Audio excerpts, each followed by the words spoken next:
That's their preferred diet. So anyway, and cattle will eat a lot of that too, but not to the extent that sheep do. Sheep thrives on mare's tail, and anyway, and koshas and stuff. And cattle will eat them, but they would prefer the grass. So that's one of the big things. But the other thing that really pushed me to the sheep deal, and I know this is hard to read, is the economics of it. So one animal unit is 5 ewes. So, and on my place, my goal is to have 120% lamb crop. So if you were just looking at it on an animal unit basis, that would be 6 lambs. So if I have 6 lambs and at $3.50 a pound, all right, let's see. So it's 60 pounds. I have all that math on there. I'm sorry.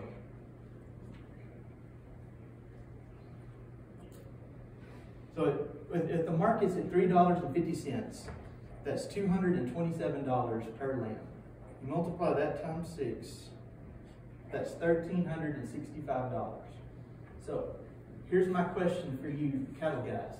How many of you can wing a calf and sell it for $1,365? And this is just market price. This isn't any value added or anything else. How many of you can do that? And this is the same, this is all one animal.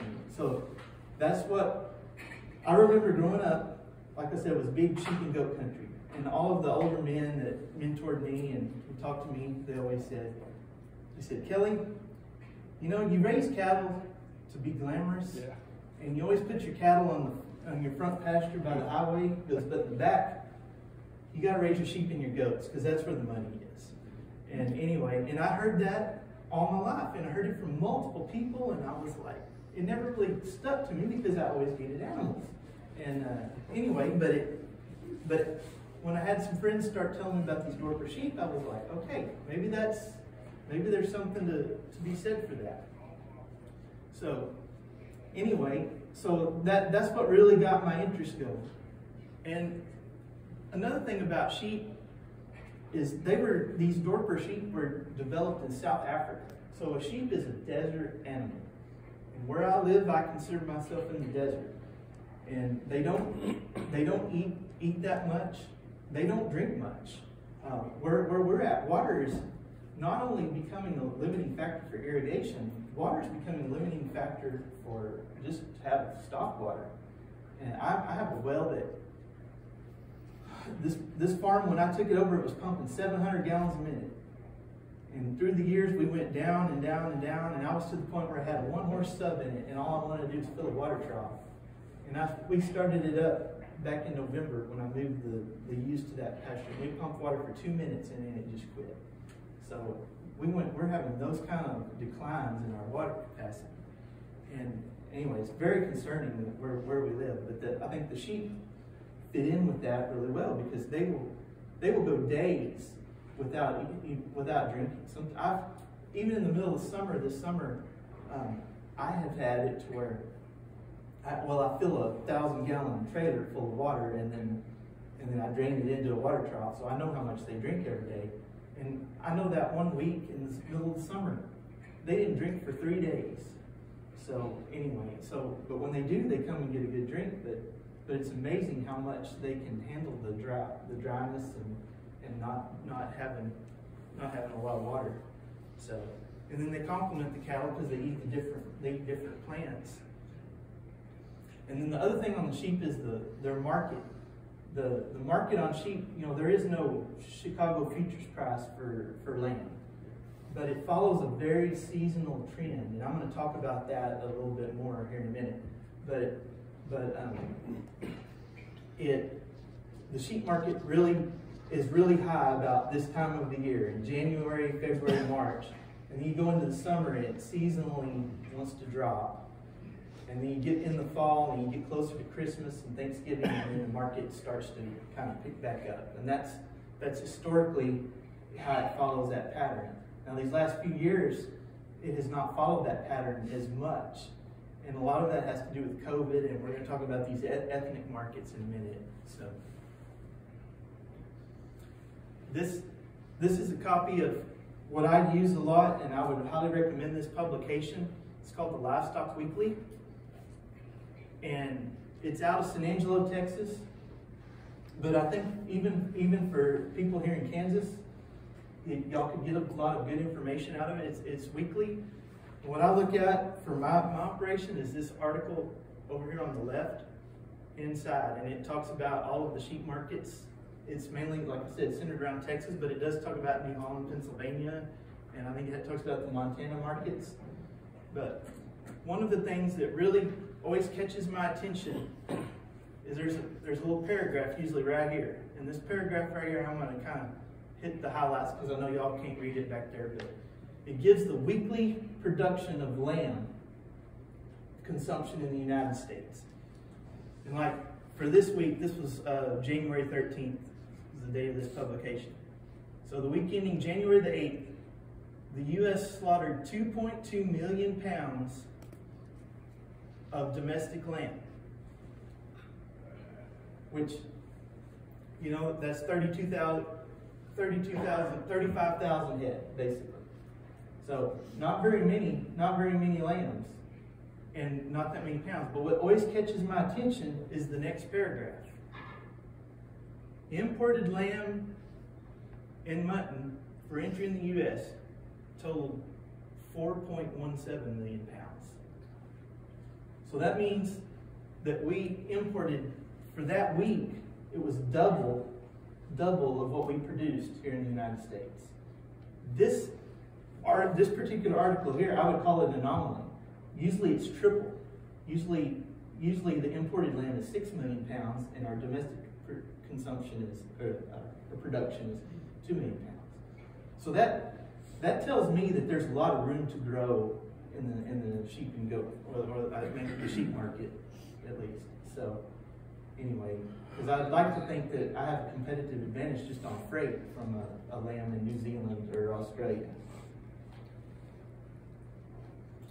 So I was going to talk a little bit about how I'm running my lambs under these pivots. So what I've done is I've taken several of my pivots, and I'm in the process of adding more. But what I'm doing is I'm basically taking out the cash crops.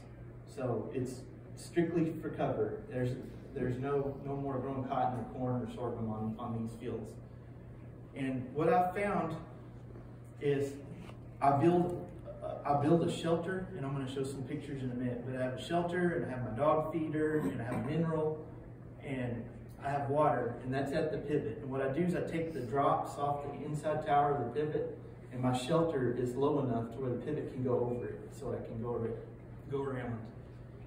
And then I follow this. I plant half of the pivot is planted in a cover with, I'm going to just call it wheat, but it's wheat, radish, and vetch as the foundation.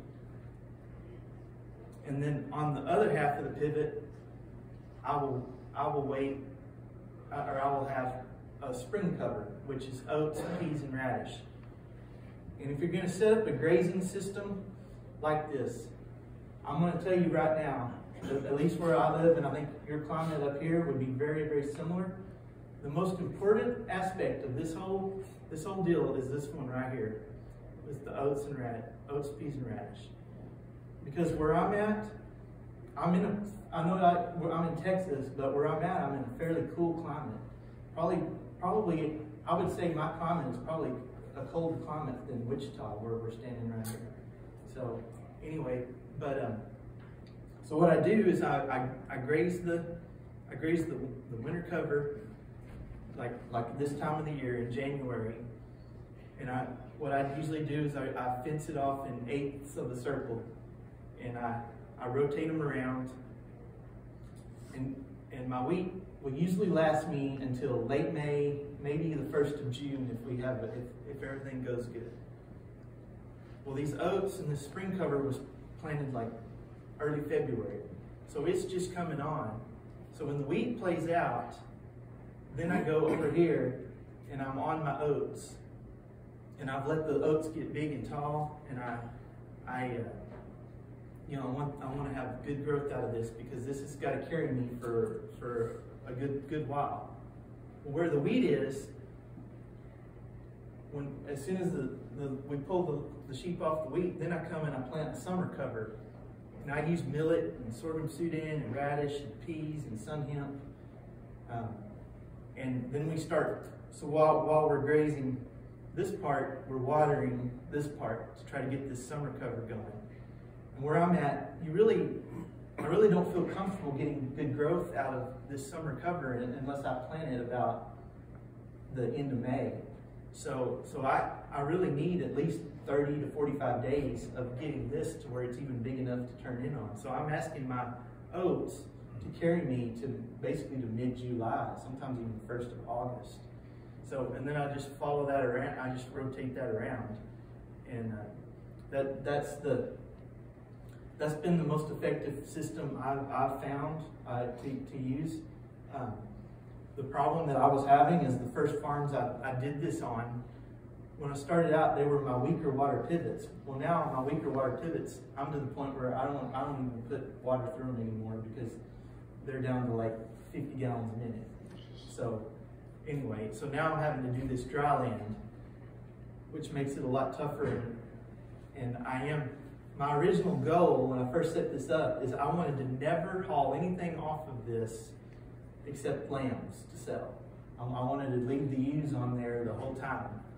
Well, when the water dropped again, and we've had a couple of dry years, well, I am having to move the ewes to other farms, and like this time of the year now, we're very dry where I'm at, and I'm having to move the ewes to some of my better irrigated farms, just because I don't have anything for them to eat on these other ones.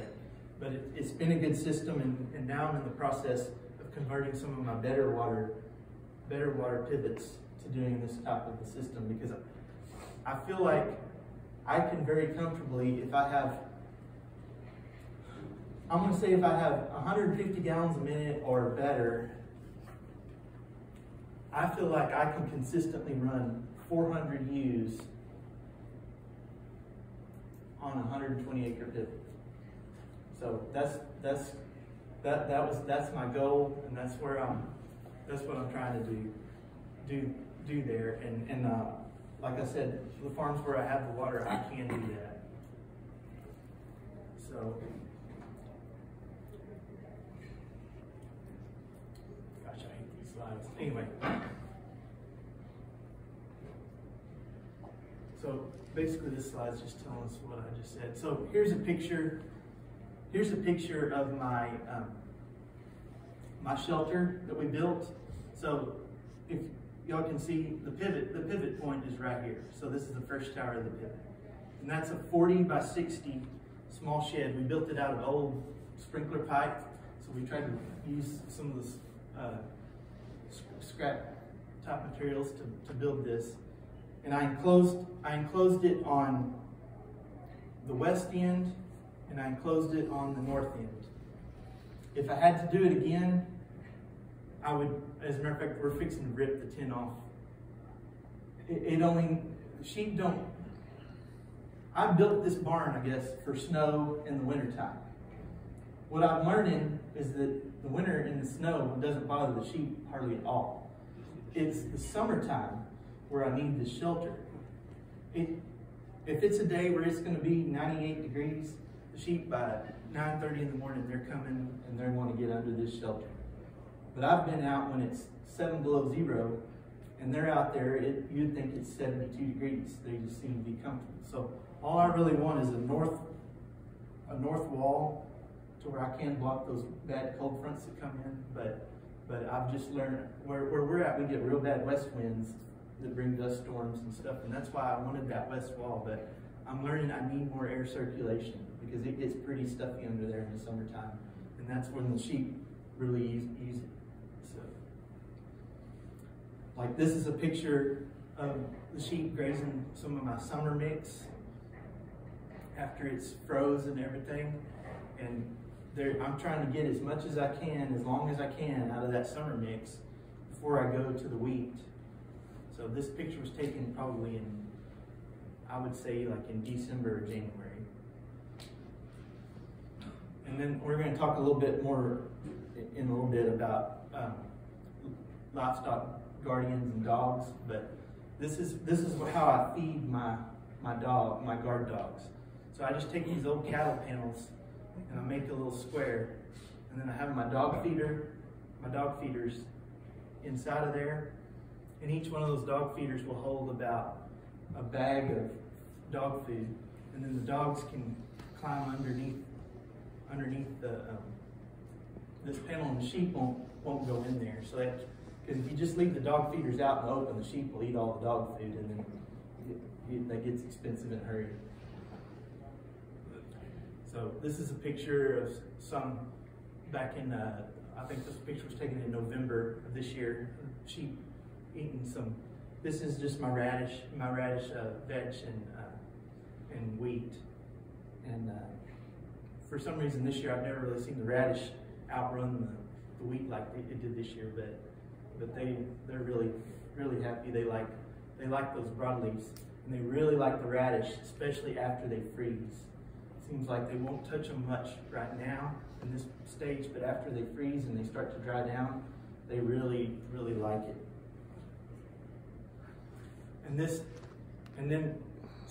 Then I'm using a double hot wire electric fence is how I'm separating out the pivot.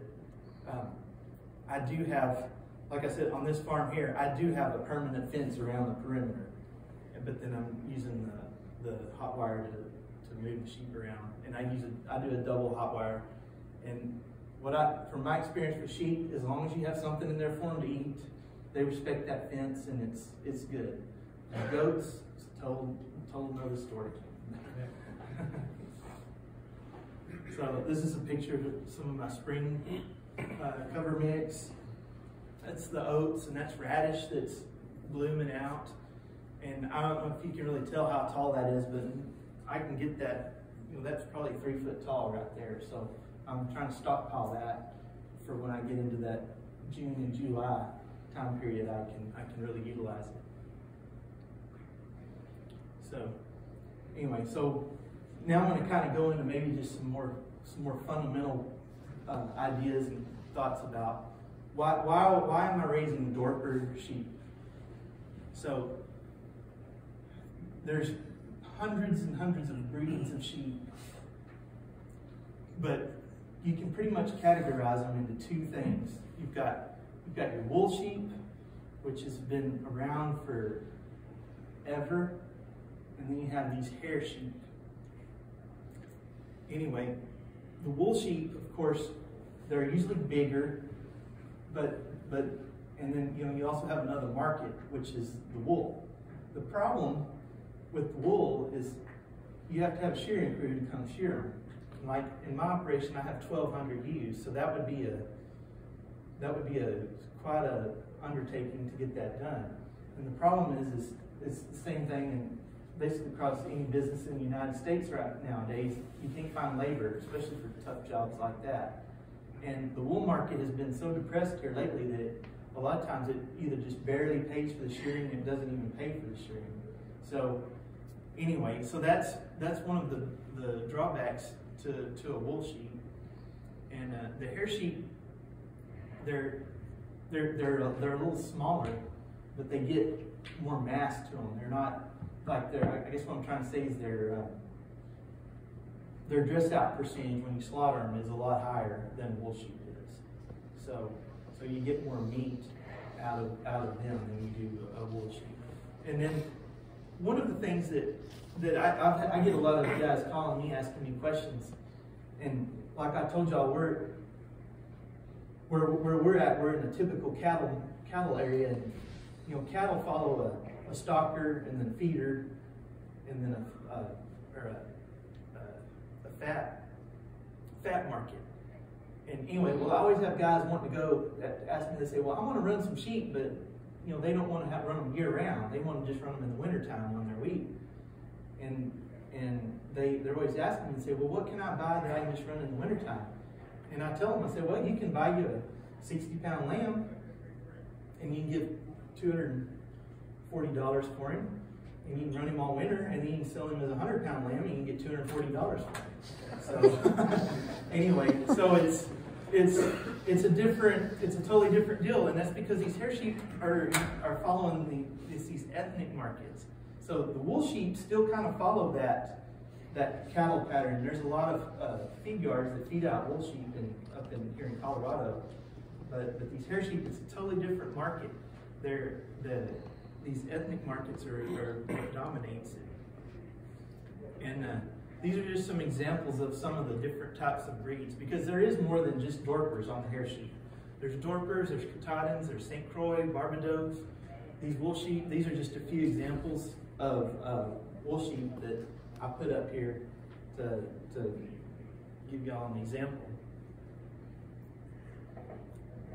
But all right, so these are some of the big advantages of why we want to raise the hair sheep. So probably the biggest one, really these top two are, I would say, the biggest ones. Number one is they will breed counter-seasonal. You can breed a Dorper sheep at any time of the year. They're like any other small ruminant. They're probably more fertile in the fall, but they will breed in the spring, in the summer, in the hot, and the cold. It doesn't really matter.